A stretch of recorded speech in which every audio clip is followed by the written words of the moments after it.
PDS, aussi bien au niveau départemental qu'au niveau communal, Madame, Messieurs les alliés de la coalition anti-Dekandel Sopi. Aujourd'hui, nous avons convoqué un point de presse pour vraiment se prononcer sur la situation qui prévaut d'abord au niveau de la région et qui focalise l'actualité au niveau du pays et même hors du pays. C'est les élections locales qui viennent de se passer. Aussi bien à Podor qu'à Saint-Louis, tout le monde a vu ce qui s'est passé. Au niveau de Saint-Louis, la coalition anti-Dekandel Sopi a gagné. Mais l'État a fait un autre choix d'installer un maire que j'appelle désormais le maire de la République. Mais tout le monde sait que Saint-Louis a choisi son maire et désormais Ahmed Fall Braye s'appelle le maire de la population. Donc nous avons deux maires. L'un, c'est la République qui l'a choisi, l'autre, c'est la population. Alors, ce qui s'est passé à Podor, la coalition Benno Bokk Yaakaar a fait un recours. Contrairement à Saint-Louis, où c'est la coalition anti-Dekandel qui a fait un recours.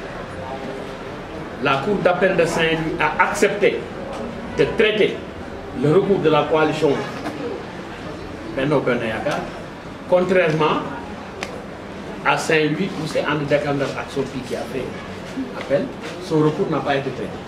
Ils ont reconduit les mêmes chiffres, les mêmes voix octroyées aux différentes coalitions qui étaient en lice. C'est dire qu'il y a eu, en tout cas au niveau de cette région, deux voix et deux mesures. Et nous sommes sûrs que si notre cas est étudié, la victoire reviendra forcément à notre coalition. C'est pourquoi nous avons pris la décision, et ça on l'avait annoncé depuis, que nous allons attaquer le dossier à la Cour suprême. Ça veut dire que nous continuons notre combat, contrairement à ce que beaucoup de gens pensent. Ils disent que non, depuis longtemps on ne vous entend pas, etc. On n'a pas besoin d'être tout le temps dans les radios, dans les télés, pour revendiquer effectivement cette victoire qui nous est effectivement certes très chère. Mais en tout cas, c'est que nous sommes dans un pays de droit et nous utilisons tous les moyens de droit pour récupérer notre victoire, qui est très précieuse pour nous. Nous avons en même temps convoqué les responsables du département pour faire une évaluation sur la situation politique, aussi bien à Pal, à Gandon, Rao, Fass et dans le Gandolé. Ce que nous avons remarqué, c'est d'abord féliciter, remercier et encourager les responsables de ces départements, ces différentes zones, parce que tout simplement, ils ont eu à faire de très bonnes élections et ont obtenu de très grands résultats. Nous avons un seul cas que nous avons ici dénoncé, c'est le cas de Gandio. Vraiment, il y a un travail qui devra être fait. Et tout à l'heure, nous allons discuter avec les responsables du département pour voir comment est-ce qu'il faut encore davantage continuer le travail du côté du Gandio. S'agissant des réalisations aussi de Saint-Louis dans son département, il faudra dire que Karim avait un grand projet pour Saint-Louis par le gouvernement de Wade. Pikine a été fait, le pont Faidherbe. Actuellement, le pont de la Jor est en finition. Mais il faut comprendre que ce pont-là fait partie des projets réalisés par le PDS lorsqu'il était au pouvoir. Il faut que ça soit très clair pour que l'opinion sache que ce pont-là va être inauguré. Mais ça fait partie des différents projets que le président a eu à mettre en place au bénéfice de la population saint-louisienne. Il y a aussi des routes secondaires qui ont été entamées par le ministre des Infrastructures en la personne de Karim et qui continuent à être réalisées.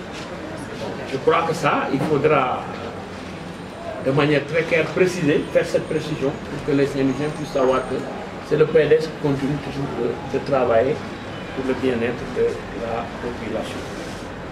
Maintenant, sur ce qui s'est passé à l'université de Dakar. Je pense que c'était prévisible parce que nous avons, il y a 2 mois, un de nos étudiants a eu sa jambe cassée par un des policiers. aujourd'hui un étudiant a été tué, je pense que c'est une situation déplorable. Les gosses ne demandent que leurs droits, parce qu'ils ont tout ce qu'on doit leur payer, pour qu'ils soient dans de très bonnes conditions pour étudier et devenir demain des élites qui puissent relever le défi du développement dans ce pays. Je pense que pour ça, l'État doit prendre des mesures très urgentes pour faire sortir les services de l'ordre dans le campus et faire en sorte quand même qu'il y ait un climat d'apaisement qui puisse permettre à la jeunesse de travailler et d'étudier comme il le faut. Sur le monde agricole, vous savez qu'il n'y a pas eu de pluie, mais nous sommes étonnés de voir que quand le PDS était au pouvoir, il y avait des pluies qu'on peut provoquer. Parce que la science maintenant est à un niveau tel que tu n'as pas de pluie, mais tu peux provoquer les pluies. On ne cesse de gréver notre budget et notre déficit pour mettre de la balance commerciale. Le moment est venu, à mon avis, que toutes les bonnes couches de ce pays se retrouvent autour d'une table. Le gouvernement là aura trouvé ses limites par rapport à certains secteurs. Je crois que c'est le moment vraiment de se retrouver autour d'une table et de voir quel avenir et quel devenir pour nos enfants ensuite pour ce pays-là. Je pense que l'heure est très grave et pour ça on doit se prononcer nous tous en tant que responsables politiques pour dire qu'effectivement il faudrait qu'il y ait des changements rapides parce qu'on ne peut pas attendre les élections présidentielles. Que les gens continuent de souffrir, les malades continuent de mourir, il y a des épidémies qui nous guettent autour au niveau des régions, il y a une menace terroriste. Je crois que pour tout cela, il faudrait que, de manière concertée, les gens se retrouvent autour d'une table. Il a retrouvé son père pour qu'on puisse discuter, créer un grand ensemble, parce qu'on a parlé de la retrouvaille de cette famille libérale. Cette famille libérale-là, c'est elle qui est au pouvoir, parce que Macky Sall, quoi qu'on puisse dire, vient de nous. Nous avons 50 ans devant nous et on ne peut pas le faire sans pour autant qu'on soit émotionnés. Et pour cela, je fais appel à Idrissa, non seulement d'arrêter d'attaquer, parce que souvent, c'est des pics qu'on lance en notre cher président, et ça ne l'honore pas, ça ne nous honore pas.